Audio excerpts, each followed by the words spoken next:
What's up, YouTube? Welcome back to my crypto journey. My name is Rodney, and today we're going to be doing a little deep diving in one of the top wallets in the Saitama project. Now, Russ was asked a very interesting question today during the live Twitter space on an AMA for the Stealth exchange. I'm not sure if this is a new exchange that's taking Saitama, but there was an AMA and Saitama was there.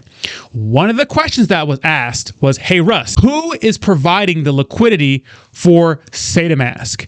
Russ said the development team is. Okay, to me that makes sense, but it's a little strange. Why? Because Russ is saying, right, he said all along that they've been paying for everything out of pocket. Now, do I think it's realistic for Russ and the development team to pay hundreds of thousands of dollars out of their own pockets, right, out of their own pockets to get Saitama off the ground? No, it's not realistic. That's why they need a marketing wallet. But I think they have pseudo marketing wallets in the form of just regular ass wallets. I think some of the dev team got in early on this project. They're millionaires and they're taking some of that money to invest back into the product, which makes sense. The only issue is Russ said he's never sold a token.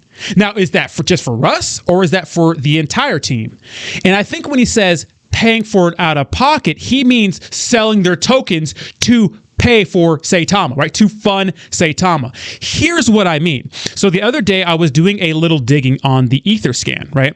And I saw that, hey, this is like the third or fourth or fifth top wallet in Saitama. They have what, about $9 million in Saitama. And if you go to the ERC20 token transactions, you can see that every out, right, is Saitama. This means that they're swapping Saitama tokens for something, which inherently is going to dump the price. In this occasion, it was $86,000. Interestingly enough, this transaction, they're actually selling some of their Mandocs for Ether, which is pretty interesting. And you can see that a lot of these weird ass tokens that are in this wallet are just, people are just sending them tokens, right? So people think they're buying this and they go invest in it, right? I thought that at first too, but no, people are just sending them stuff. You can't control who sends you stuff, especially in a public wallet, right? See that a lot of these, right, have been huge swaps for Saitama, right, to wrapped Ether.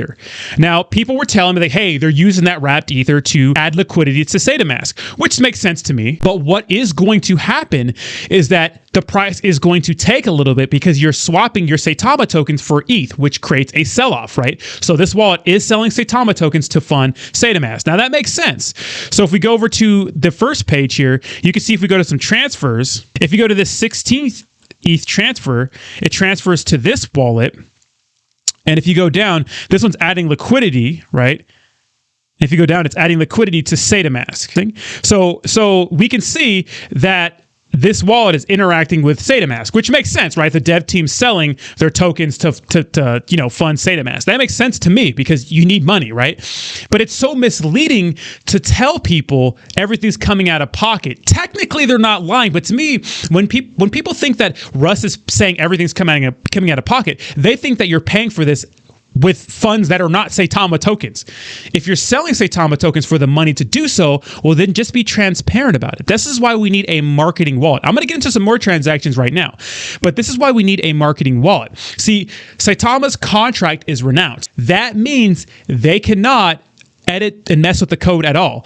That means they can't get rid of the reflections, which would probably help get on bigger exchanges. And it means they can't create a marketing wallet. So instead, like I said before, the devs were early investors and now have millions of dollars. Now they can fund Saitama and Saitama that way, which makes sense. So they have pseudo marketing wallets. I just hate how they run around saying, we don't have a marketing wallet. We pay for everything out of pocket, yada, yada, yada. It's like, that's a little misleading, right?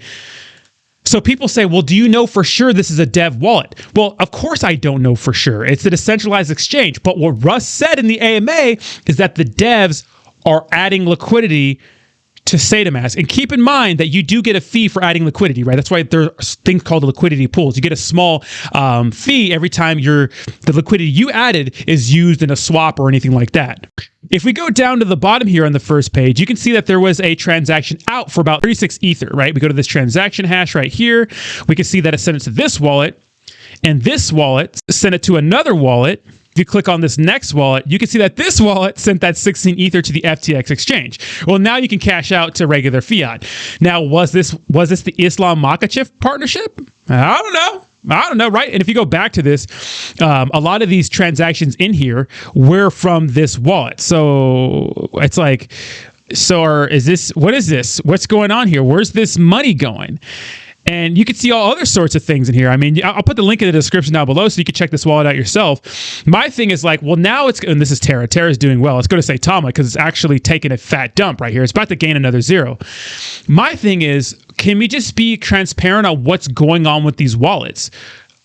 Is this what you're using for a marketing wallet? And if so, why are we touting that we don't have a marketing wallet? Don't you think that's a little misleading to the average Joe to say that we're paying for everything out of pocket and we're not? It's like, didn't you just buy land for a new house? I know you have a Lambo, even though, you know, the wifey said that you had a Toyota. To me, it's just getting kind of suspicious and strange. I mean, I don't know what's going on, guys, but if you look at everything, it just looks shady to me. It looks shady. We heard today Russ say definitely that the devs are funding the project. They're adding liquidity.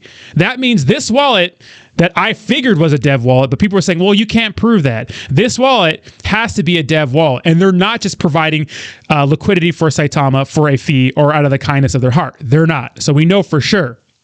Interesting things. What do you guys think of this situation? And if you want, like I said, I'll leave this in the description down below. Go look at other things they're transferring. This is not all just for SataMask. They're moving money around. They're moving large quantities of money around. Check it out for yourself. So let me know what you think in the comments down below. What do you think of this situation? I think it's pretty sketchy. I think we need some transparency. Why can't we say this wallet is for this wallet is for that? I think that would clear up a lot of confusion. Let me know what you think in the comments down below, and I'll talk to you soon. Peace.